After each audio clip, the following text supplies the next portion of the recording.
Hi and welcome to this week's GMBN Tech Show, coming to you from my bike cave, just for a little change. Anna's actually on holiday this week, so you're left with me. Now, coming up on the show, we've got a bike alarm from Knog. We have a beautiful new Enduro bike from Unno. Don't worry, it's not an e-bike. We've got protection for your pinkies, and we've got some awesome stuff from you lot. Okay, so jumping straight into the show then, and I guess what I want to talk about this week is coming off the back of the recent EWS race at Tweed Valley. By the way, if you've not seen that race, look out for the highlights over on GMBN. It's an awesome show they've put together and it's got everything, so I don't want to spoil the results if you haven't caught up with that. But what a race and what a venue for it. Anyhow, the Tweed Valley, located between, well, around Peebles and Inleithen, just on the Scottish borders there, is famous for some of those tight, twisty trails with loads of trees. And as a result, a lot of the racers have been talking about their bar width, or more in fact, people like us have been sort of questioning people about their bar width on their bikes, because let's face it, the tighter the trees are, the closer you need to get to them to stay on line, which means there's more danger of tagging your handlebars and having a crash. So it's not been uncommon for EWS racers to have narrower bars than what we've seen in trends. Now, don't forget, it was only a few years back that people were going wider than 800mm, with some manufacturers offering bars in the region of 830mm, which is, if you ask me, anything over 800 is a little bit on the crazy side, but hey, it's going to suit some people. Nonetheless, racers started creeping back down again, and when I went to Val di Faso last year with Josh, the cameraman, we noticed that a lot of the racers were trimming their bars down south of 750mm. So some of the racers like Richie Rude, Noga Karem, Jesse Melamed and various others we did bike checks with were all running narrower bars, and it was all basically so they could keep their elbows in a bit on the tight and twisty courses. And of course, Inleithen was no different at the Tweed Valley. And in fact, I saw this post on Innes Graham. Innes Graham, local hero by the way. He's an amazing DJ of all things. He's a great drum and bass DJ, great on the BMX, ex-World Cup racer, and he did very well at this particular race. It seems he knew a few things that a lot of the other racers didn't know, as well as having a ridiculous amount of skill on a bike and being a lovely guy. But he questioned about the bar width on his bike. So he's actually running what he says as 720mm, but I think he was almost mocking, saying, oh, you could go down to 680, how low can you go? And it really made me think about bar width and what people get out of bar width on their bikes. Now, if I was to go, bearing in mind, I say I'm 6'3" and I've got quite long arms, a short torso and long legs. And I've always gone for a wider bar, basically it gives me a good position on the bike and it suits the length of my arms. Now, if I go by one of the rules, which is to run a tape measure from armpit to tip of your longest finger there, I'm hovering about 810mm. So 800mm seems to be about right, but of course there's the other one, which some people say you measure elbow to elbow. I'm not really sure where that one came from, but in my case that'd be a metre, and I don't really want to run a metre long bar. The point is, you need to run a set of bars that feels right for you.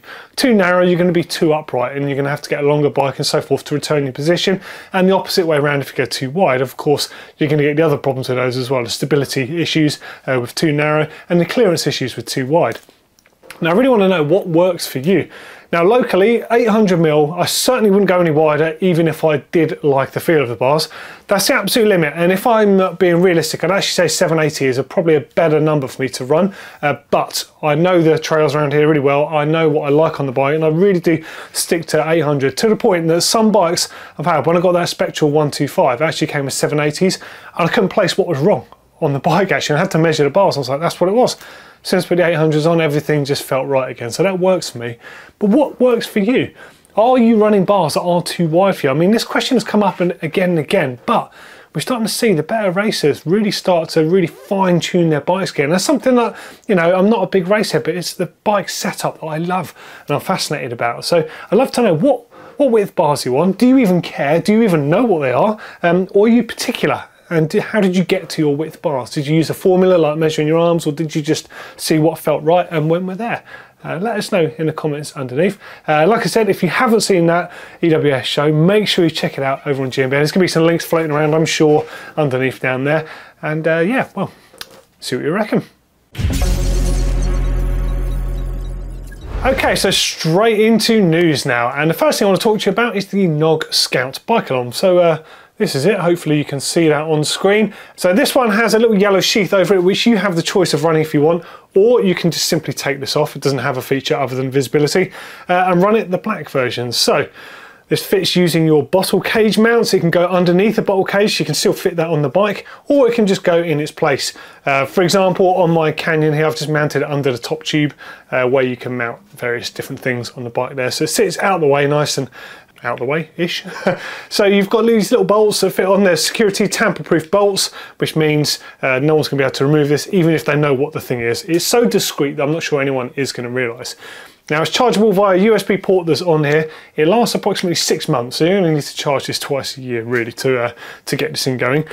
And it works in a few cool ways. So you have an 85 decibel alarm built into it, and it's a really annoying sound as well. So if, I mean, to be fair, if someone rode past and their bike was making that amount of noise, I'd want to take them out just to stop the noise. I don't know how they get the tones for these things, but they found one that just grates on me.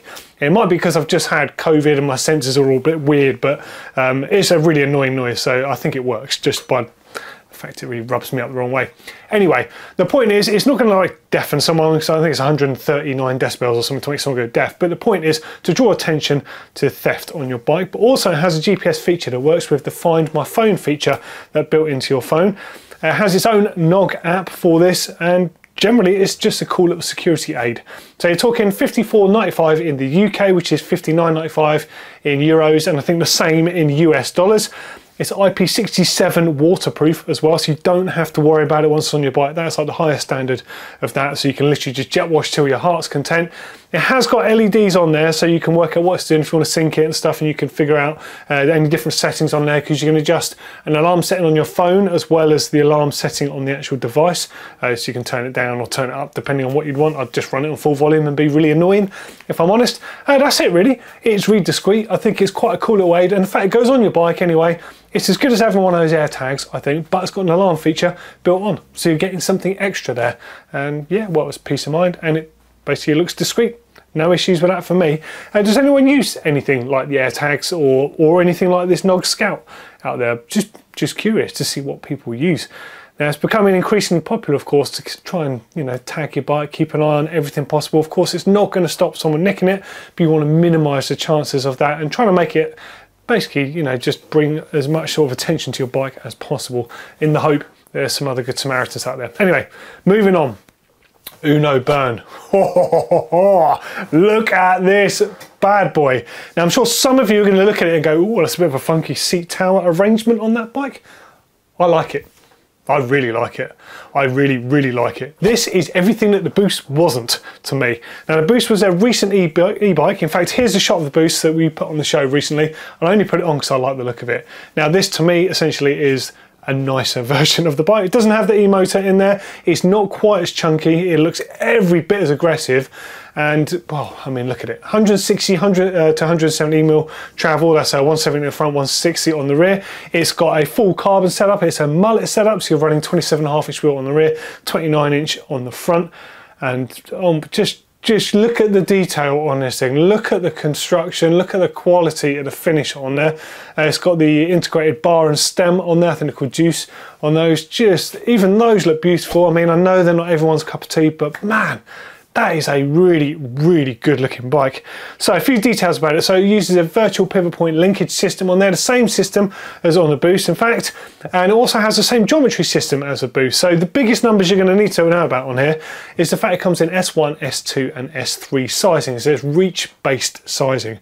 So bang up to date with what other brands are doing out there, although these ones are particularly large. So you've got S1 is 435mm reach, S2 is 470mm reach, and S3 is 510mm reach. It's got down tube storage on there, and interestingly, as part of the frame construction, there is 201 grams of recycled plastic incorporated into the frame, and all the TPU on there, so that's like the rubber components for silencing, like the chain slap, things like that, these are also recycled. Now, all right, you might argue that that is small fry, really, but every little counts, and it really does count in this day and age. So props to that, and they even say, hey, it's a small amount, but they're trying to do something, so that's cool.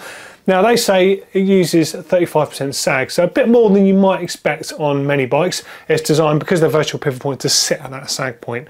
Now, one of the benefits of that is the geometry is going to be even more aggressive when you're sat in there, when you look at the thing. And just look at the thing, look how raked out this bad boy is. Oh my days. Now, there's only going to be one model available initially, or at least that's what I've got in the press release here. It's going to retail for €7,795, and that comes with a Crank Brothers wheel. So that's the synthesis wheels that have the different sort of feel front and rear. So you have the more flex on the front for comfort and a stiffer wheel on the rear. GX Access drivetrain on there, so you've got the best of the wireless style setup on there. Fox factory suspension, integrated bar and stem. I'm just looking at some shots here, just off screen. Man, that is such a nice looking bike. I've always loved what they do. They're definitely in my, I reckon probably in my top 10 just brands. Oh, what a brand. In fact, here we go. Let's get the top 10 coolest brands going. Like, money is no object. It can be a cheap budget brand. It doesn't matter what it is, just something that really does it for you. That brand does it for me. Although definitely out of my reach, but hey ho, nice enough stuff. Okay, so some gravel stuff now from Shimano. So the GRX system we've seen, in fact I have that on my gravel monster, I think I called it, I can't even remember now, I haven't ridden it for so long. I had the GRX on there with the STI style levers on there. Very cool stuff, but this new limited edition series, wow, look at the polished finish on there. Oh my days, that is seriously nice. Can we have some of that please on XT? Or I know XT already looks nice. Give us it on XT. Oh, that looks amazing. Really nice. So all they say is it's limited edition, and for the time being, you're going to start seeing it on certain bike manufacturers, spec it on certain models. It won't be all. They're trying to keep this a limited sort of a prestige kind of feel to it. The brake calipers look a bit different to me. I can't be sure, but it looks like the brake caliper, the bleed port on there is in a slightly different place. And if that's right, that's kind of similar to, I think, what they've done on Ultegra Enduro Ace as well. So that would insinuate that it's a bit of a hop up from the regular GRX, and perhaps a little sign of where the new GRX, when that comes out, will go, I think. Man, I tell you what, this just looks awesome. They've also got flat bars, flat bar levers available for the flat bar gravelist, which sounds like a less adventurous version of a junglist, doesn't it? But yeah, well, less drum and bassy anyway. The calipers, like I said, initially it's going to look like they're going to be available on certain bikes, all that sort of stuff. Pricing in US dollars looks like for the 1x11, 1,360, 2x11, 1,465, and then the flat bar choice with essentially the mountain bike style levers on there, or trekking style levers, I think probably fairer to say, 1,015 US dollars. Don't have any other pricing at the moment, but it looks sick. It looks really nice. Come on, give us special edition XT. Come on, Shimano. You can do it. I know you can do it. Next up, more gravel, actually, from Nukeproof. So they've got their Digger gravel bike. We've seen the Digger in the past. Lovely looking bike. I borrowed Rob from Nukeproof's bike for a little while and really enjoyed rattling my brains out, although I didn't want to tell anyone, but I did. I had a really good time riding it. So there's three models now. You've got the RS, you've got the factory, and you've got the comp. The one I'm going to show you on screen first is the RS. It's got the RockShox fork on there with 30mm travel. Kind of cute and dinky, isn't it? It looks pretty cool. Nice looking frames, the alloy frame. This one's got SRAM Rival transmission on there.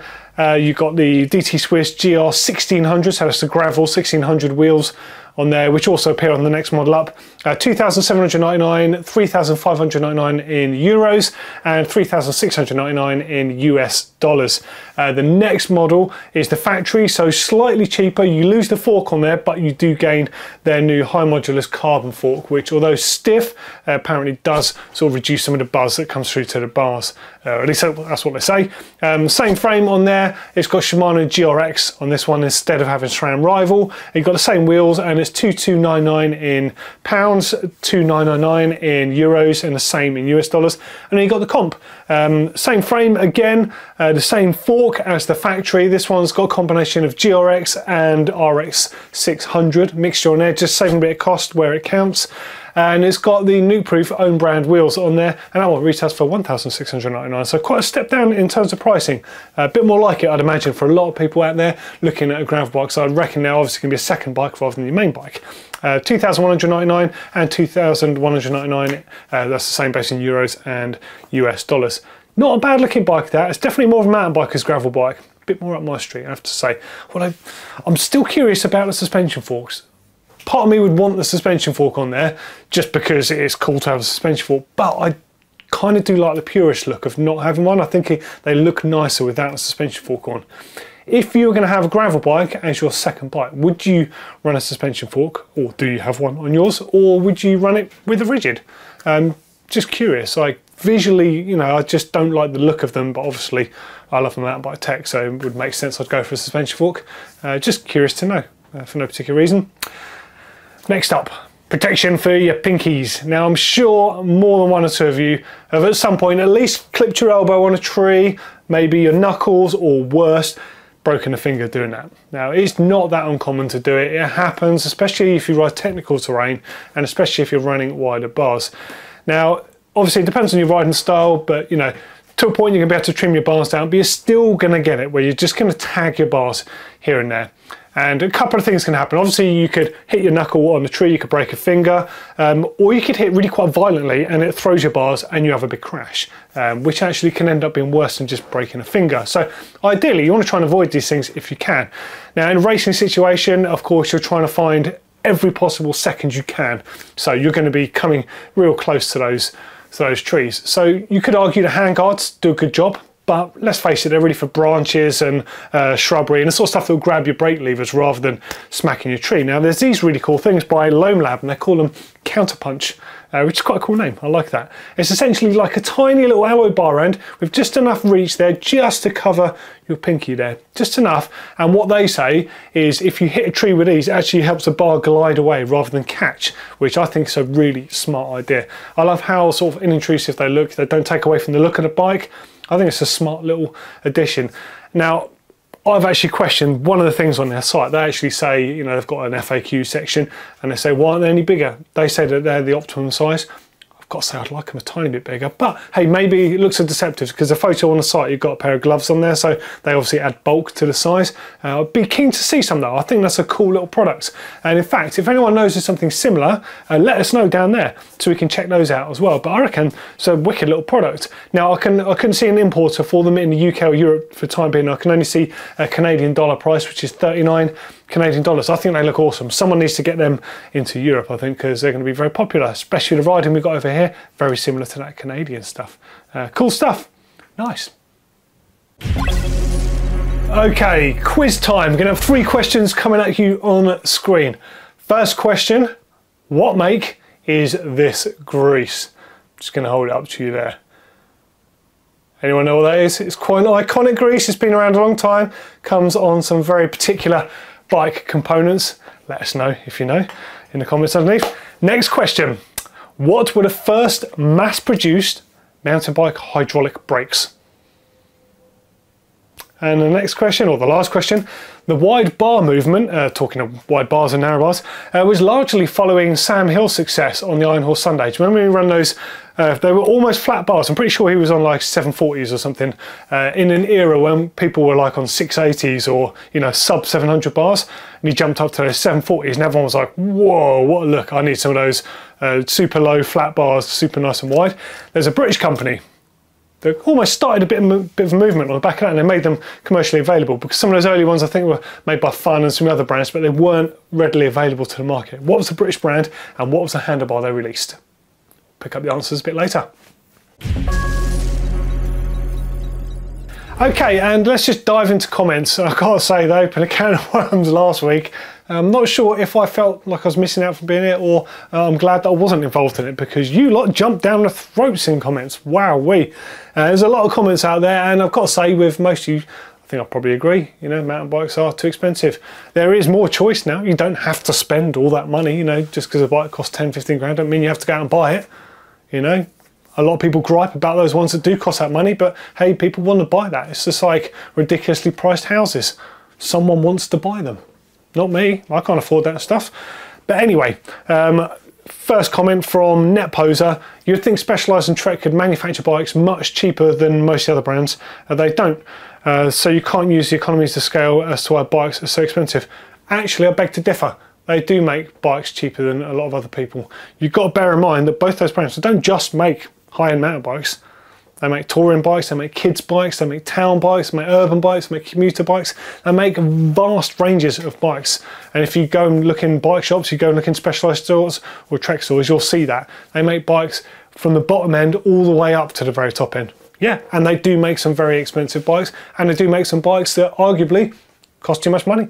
So I do agree with you there, but they do have a bigger picture to them. Giant bikes, for example, they're giant by name, giant by nature, the biggest bike manufacturer there is, the biggest factory, and they've got an enormous range of bikes, ranging from complete budget bikes for every wallet size, all the way up to their super high-end race bikes in drop bar bikes as well as mountain bikes. So do consider there's more going on than just the bikes we're focusing on. Like the top end, sort of the top style of mountain bikes that we're looking at are quite niche by comparison to the bigger market there.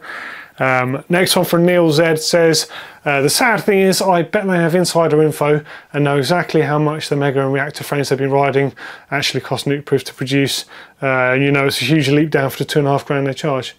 Well, I don't know what you say the sad thing is, but I can tell you for certain that Rich and Anna don't know that. I don't even know that, to be honest.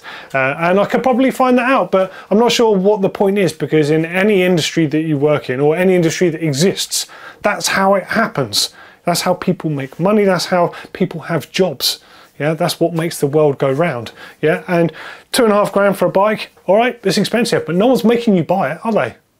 And on the grand scheme of things, when you compare that same £2.5 bike to many others on the market at the same price, it suddenly starts to look good value for money.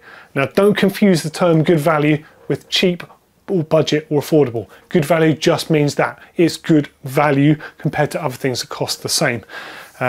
Moving on. Next from Scum. He says, I've got a Norco fluid, paid around 3,800 AUD, Australian dollars, and does everything I need it to. I ride trails, single track mostly, but occasionally hit some crazy tracks, and it performs like I need it to. Yep, it's not a 10 grand Canyon, but I don't need to spend 10 grand. Guess what I'm rambling about is that there's a bike for every budget. Yes, exactly that, what I was trying to get to. Just because there are 10 grand bikes doesn't mean you have to have that bike.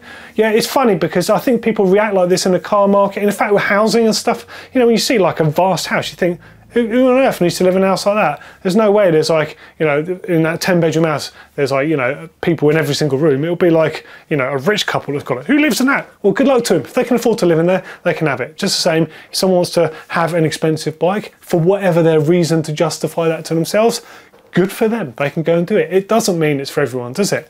There's great value bikes at the opposite end of the scale out there. So not really a bad thing. And the last one from Philip McGlass. I'd love to know what the most expensive bike presenters have paid for fully with their own money. No trade or sponsored discounts. That would tell a tale. Not really sure where you're going with this, mate, because we've all worked in the bike industry for a very long time in various different roles. Myself and Steve Jones worked as journalists previously, so we don't really own many bikes because we spent decades taking apart other people's bikes. They would send a bike in, you ride it till something breaks, you send it back.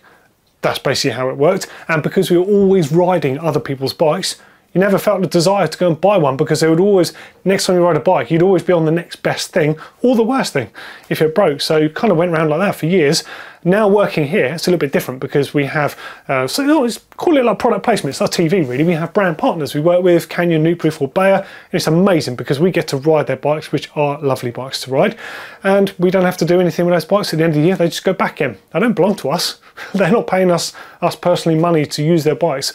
We ride their bikes and we love it. I don't see an issue with that. And then you've got the opposite end of that. You've got like people like Neil and Blake who are full-time professionals before. So they would have been given bikes as part of their salary. Yeah, so take that into consideration. Sponsorship isn't just about giving someone something. Like that was part of their package of what they had to live on, as well as getting to races and events that they did. And at the end of those years, when they'd have that bike for that year, they would sell their bikes, or whatever they used to do with them, because it was part of their salary. You know, do take into account, we've all worked in the bike industry a long time, so it's very different to where I think you're trying to prod. Correct me if I'm not wrong, but whatever. Now, there's another industry that's worse than bikes if you think that the bike industry is bad value for bikes, because bikes are brilliant. Entry-level bikes now are brilliant, just as the crazy, insane bikes that are not good value for money, you know, the 10 grand, 15 grand bikes are not great value for money, but they're awesome bikes. But pushchairs and prams, it drives me mad. Right, now I do want to say this because I'm sure some of you out there will have noticed this. When we went to buy pushchairs and prams and all that stuff, like kid seats and stuff for the car for dusting, I could not believe how much rubbish there was on the market. There's a lot of stuff out there with a lot of bespoke parts only made by that particular brand. So when that thing breaks, which you know it will, because as a mountain biker you feel it, you see how flexible the thing is when you wiggle it around in the shop and you take it apart, and it drives me mad. I could not find a single brand out there with something that was A, good value for money, or B, even good in the first place. They are all terrible in my eyes. Now, if I'm mistaken, someone out there put me right on it, but I couldn't find a single good one out there that was stiff, sturdy, lightweight, that had replaceable components on there, because those things do break. As you know, the brakes on them go, the cables snap all the time. A lot of them don't even use proper cables. They have their own specific cables that aren't bike cables. It's just ridiculous. I'll tell you what, if I was going to go into designing bikes, I'd probably have a U-turn at this stage and scrap that and go into designing pushchairs and prams, because there is a huge problem with that market, I reckon. And I reckon someone needs to address it and come up with pushchairs in the future, because it makes me so angry, the fact that bicycles, there's so much choice out there and no one's forcing you to spend that money. But when you're having a kid, you basically don't have much of a choice. You have to end up with a pushchair or a buggy of some kind in order to get your kid around, and you're shoehorned into buying something from so many of these brands that are just knocking out terrible stuff. Drives me mad. That's an industry that needs a rethink. But anyway, on a brighter note, a lot of these comments that I've read from last week's topic have made me sort of remember a feature I'm working on. So I've had some holiday time, and I've actually been off with COVID as well.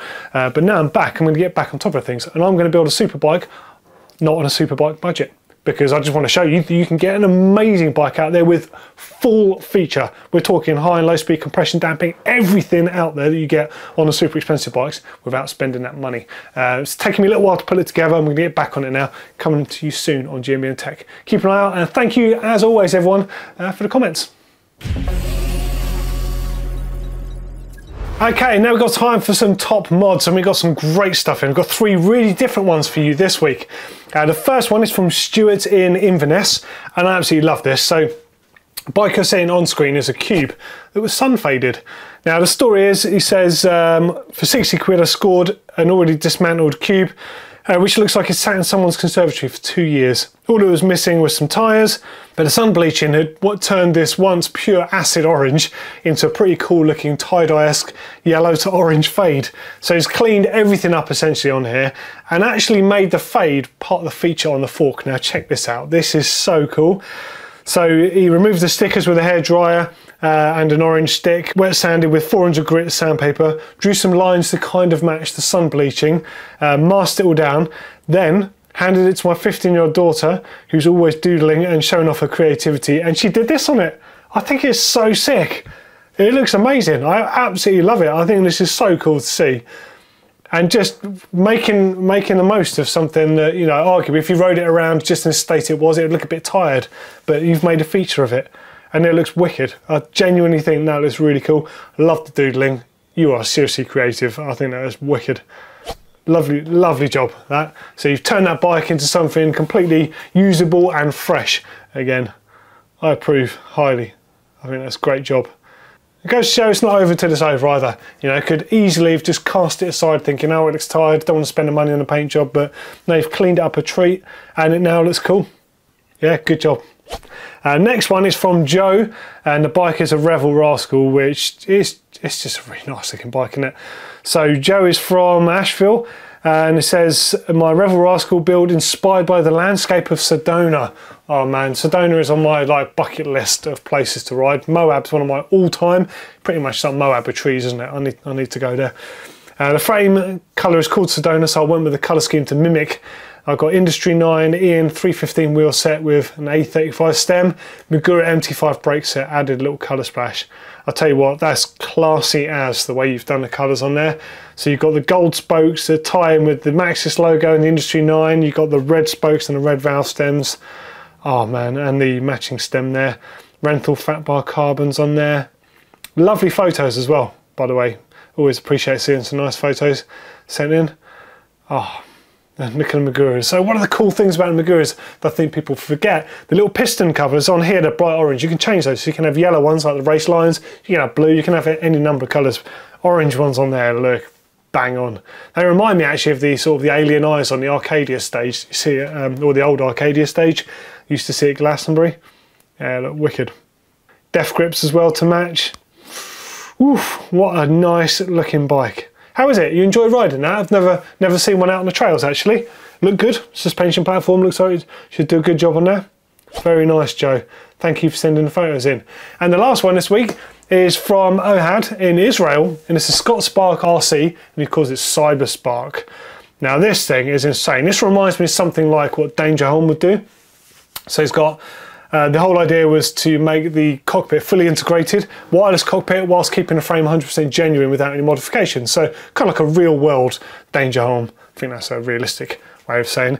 So steering block totally hidden, super secret, and he goes shh on the emoji there, like it. Cyber grips, integrated shifting button into the grips, my own development. Wow. Dude, this is very cool. And then you've got Fox IRD electronic suspension controls and modified to fit the trunnion shock and a very tight space that the Spark's frame has. IRD allows 3 positions climb, trail, descent, and can be programmable via the eTube project app on my smartphone. Dude, wow. It looks so cool, but also you've seen the bike with and no brake hoses, it looks wrong, doesn't it? In the nicest possible way. Oh, look how clean that looks. Trick stuff brakes. Oh man, that is seriously nuts. Wow, what's that saddle and bottle cage, Bjorn? I've not seen those before. That saddle looks insane. I bet that's mega comfy as well. I'm sure some of you are looking at that going, whoa, that's not comfy. I bet that's really comfy. That's really good. Lightweight, 9.3 kilograms with 2.3 tyres, pedals, Garmin mount and a bottle cage on there. I mean, you call it a bottle cage, it's more like a bottle wrap thing. It's not much of a cage, is it? What a bike. Beautiful stuff. I love this. 3 completely different varied. You've got an absolute super bike there at one end. You've got a really cool trail build in the middle. And then you've got actually my favourite, which was the homemade option there. And bringing something that was a bit tired back to life. That's what this section is really all about for me. But love every modification in there. Don't forget to get involved with the show. Get your top mods in. There's a link at the bottom of the screen. There's another one down there you can hit on there. Please do get involved. The same with Rewind and the same with Bike Cave. If you've got a place where you have your bikes, show it off. So let's see what you got. Okay, and we got some quiz answers for you as well. So the first question was who makes the grease? And it's Shimano's premium grease. There you go. Is that focusing all right? This is that classic green stuff that you see on their pedals, the telltale sign. If you look at any set of brand new SPDs, you can see that smothered all around the springs there. And the same, if you take apart their hubs, you'll find it inside there. In fact, on any Shimano component, take a bottom bracket out of the packet, there'll always be this green slime in there. It's this stuff that some people really don't like, but you know what? Absolutely love it. Works a treat. Can't get it very easily these days though. And that one's actually a present along with about 4 more of the pots from Pete, our mechanic in Bath. Yeah, so great stuff. Next one was, what was the first mass-produced hydraulic mountain bike brake? Anyone know? It was a Magura rim brake, just like the one you see on screen at the moment. So the thing with Magura brakes was they were hydraulic to start with, yeah, and they'd push pistons basically, and the pistons would push the brake pads directly onto the rims. And these things were so powerful that you would flex frames. And then they had to come up with a brake booster, which would basically hold the brake boosts, the brake bosses together, so when you're braking they weren't moving apart, in order for that power to go onto the rims. And they were so powerful that super lightweight rims in the early days used to crush. How bonkers is that? And it's insane. In fact, they'd still be powerful today, but let's face it, they're just never going to hold up against the technology you see in disc brakes. It's just a much better application for the mountain bike. And of course, Magura are all over that. So very cool stuff. And you could tell those trademark Maguras back in the day because they were always luminous yellow or neon green, depending on your eye palette. And lastly, the ride. Oh, nearly gave it away there. The wide bar movement was largely following Sam Hill's position on his Iron Horse Sunday, but what British brand made a thing of wide bars, and what was a bar available? It was Bergtech, which you might know as being a long-term sponsor of the Santa Cruz Syndicate. So you'd have seen Josh Bryceland running their stuff. You're now seeing Greg Minnar and various others running them. And the bars are called Ride Wide. Now, I think their earliest ones were 750. No, pretty sure they were 750. These days they'll be wider than that, more like 800. But they were one of the first brands out there to sort of really identify the fact that downhill racers were like, whatever he's doing is working, I need to do the same or at least try it. And they put the bars out, 750, called Ride Wides with the RW logo on them. Yeah, it's a thing in the past now because well, everyone's running wider bars. Lovely stuff. There we go, end of this week's show. Slightly random, it's nice to be back. Had a bit of a weird time with COVID actually. It completely knocked me and the whole family out for the bank holiday, which kind of sucked, but hey, feeling a bit better now, so all good. And hope everyone out there is feeling good. Let us know what you think of the show in the comments underneath. See you in another video soon, and Anna will be back next week, so we'll be back in the set together. See you soon, take care.